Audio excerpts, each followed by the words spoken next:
KS के daily quiz session में आपका स्वागत है। मैं हूं विश्वजीत शुक्ला और आइए फिर से शुरू करते हैं डेली क्विज, जिसमें हम कुछ महत्वपूर्ण प्रश्नों को देखते हैं और उसके बारे में चर्चा करते हैं। और डिस्क्रिप्शन में एक लिंक दिया हुआ है जिसको खोल के आप डेली क्विज गोल्टा डेज की हिंदी वेबसाइट से आसानी से सॉल्व कर सकते हैं और अपना मार्क्स वहाँ पर दर्ज करा सकते हैं। तो आइए शुरू करते हैं आज का हमारा पहला प्रश्न। तो आज का हमारा पहला प्रश्न जो है वो है, दक्षिण भारत में हाल ही में समाचारों में देखी गई सुरंगम प्रणाली का संबंध किससे है? पहला इसमें विकल्प है कि एक वैकल्पिक कृषि पद्धति है जो स्थानांतरित खेती को प्रतिस्थापित करती है और मिट्टी को अधिक उपजाऊ बनाती है। दूसरा कथन है कि जल संचयन प्रणाली है एक। और तीसरा है कि बौद्ध धर्म के प्रसार के लिए बोधिसत्वों द्वारा अपनाया गया अभ्यास। चौथा एक जातिगत भेदभाव प्रथा। तो आप इसका उत्तर कमेंट बॉक्स में कर सकते हैं। अब आइए जानते हैं इसका सही उत्तर। तो इसका सही उत्तर हो जाएगा बी, यानी कि जो ये सुरंगम प्रणाली है या सुरगम प्रणाली जिसे बोलते हैं, वो एक जल संचयन प्रणाली है जो कि कर्नाटक के साउथ में और केरल के नॉर्थ में, मतलब उत्तर भाग में, और कर्नाटक के दक्षिण भाग में ज़्यादातर ये प्रचलन में है। कुछ दिन पहले अगर आप डेली क्विज हमारा सॉल्व करते होंगे, डेली क्विज देखते होंगे, तो आपने करेज सिस्टम के बारे में हमने बताया था। करेज प्रणाली जो कि अफ़गानिस्तान एरिया में पाए जाते हैं या प्रचलन में है। तो ये जो सुरंगम या सुरगम प्रणाली है 1997 में दिल्ली बेस्ड नॉन प्रॉफिट जो ऑर्गेनाइजेशन थी, Centre for Science and Environment, उसका एक लेख आया था जिसको लिखा था P Basak, PM Raghavendra Prasad and K Sreedharan. तो उन्होंने बताया था कि कासरगोड डिस्ट्रिक्ट जो है कि नॉर्दर्न मालाबार में, यानी कि उत्तरी मालाबार में स्पेशल तरह का जल संचयन प्रणाली, वाटर को संचय करने की प्रणाली है जिसको सुरंगम या सुरगम प्रणाली कहते हैं।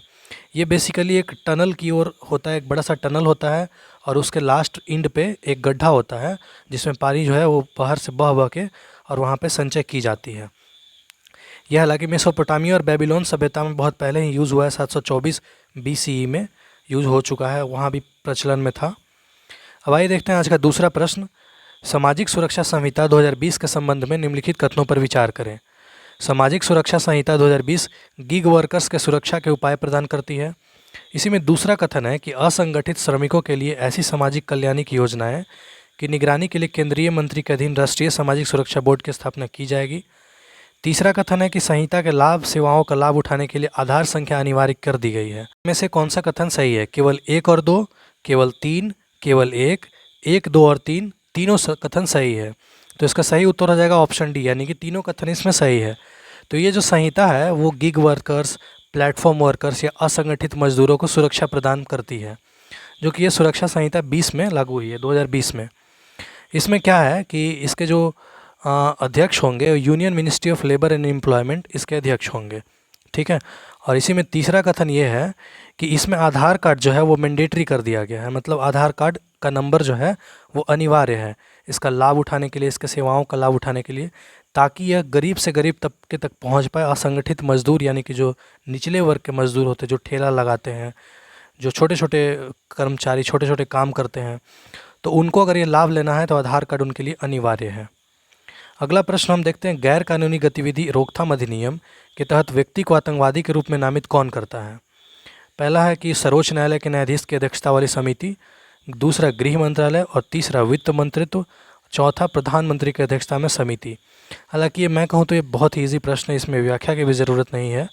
इसका सही उत्तर हो जाएगा ऑप्शन बी, यानी कि गृह मंत्रालय। चौथा हमारा प्रश्न है आज का, गाजा पट्टी के साथ सीमा साझा करता है।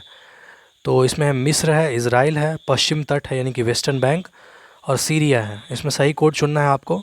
केवल 2, केवल 1 और 3, केवल 1 और 2, केवल 3 और 4। तो इसका सही उत्तर हो जाएगा ऑप्शन सी, यानी कि यहाँ पे आप देख सकते हैं कि यहाँ पे गाजा पट्टी है और ये आपका इजराइल कंट्री है, ये लेबनान है, ये सीरिया है।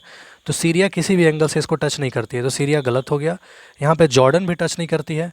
इसमें टच करने वाले जो कंट्री हैं, सीमा साझा करने वाले, वो है एक इजराइल और दूसरा हो जाते हैं इजिप्ट यानी कि मिस्र।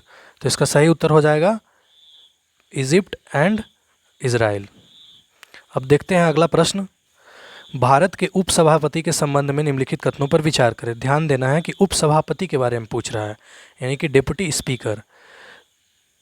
तो इस डिप्टी स्पीकर का उल्लेख भारतीय संविधान की दूसरी अनुसूची में मिलता है।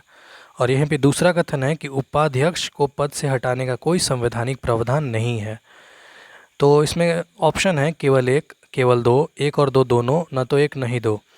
तो अगर मेरे विचार में कहा जाए तो ये प्रश्न काफ़ी आसान है। अगर आपका अनुच्छेद क्लियर है, अनुसूची क्लियर है, तो आप इस प्रश्न को आसानी से सॉल्व कर सकते हैं। जैसे कि डिप्टी स्पीकर का उल्लेख भारतीय संविधान की दूसरी अनुसूची में मिलता है, बिल्कुल सही है। और उपाध्यक्ष को पद से हटाने का कोई संवैधानिक प्रावधान नहीं है, तो ये बिल्कुल गलत है। यानी कि अनुच्छेद 90 में साफ साफ लिखा हुआ है कि उनके हटाने के बारे में या फिर उनके रेजिग्नेशन के बारे में, डिप्टी चेयरमैन के ऑफिस के बारे में, ऑफिस होल्डिंग के बारे में सब कुछ दिया हुआ है, देख सकते हैं आप। यहीं पे आप पहला कथन जो है वो बिल्कुल सही है। तो इसमें क्या है कि ये पार्ट 1 में हो जाता है कि प्रेसिडेंट और गवर्नर के बारे में, यानी कि राज्यपाल और राष्ट्रपति के बारे में। वहीं दूसरी अनुसूची का जो पार्ट बी है वो खारिज हो चुका है। पार्ट सी जो है, यानी कि स्पीकर के बारे में, डिप्टी स्पीकर ऑफ हाउस के बारे में, काउंसिल ऑफ स्टेट के बारे में। और वहीं पे पार्ट डी जो है वो सुप्रीम कोर्ट और हाई कोर्ट के जज के बारे में है।